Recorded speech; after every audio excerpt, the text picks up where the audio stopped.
Every year, we celebrate the feast of Christ the King at the end of the church's liturgical calendar.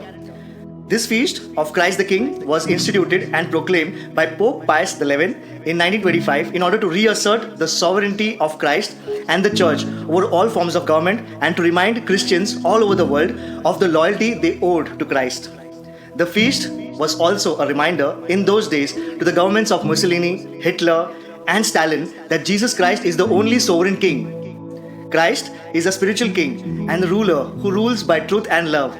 On this day, we honor Christ as the King of the universe and the King of our hearts by allowing Him to take control of our lives. There are 4 life messages that the feast teaches us. 1. Surrender. We need to learn to surrender our lives to Jesus, to live in His holy presence and to do God's will by sharing His forgiving love with others around us. Number 2. Service.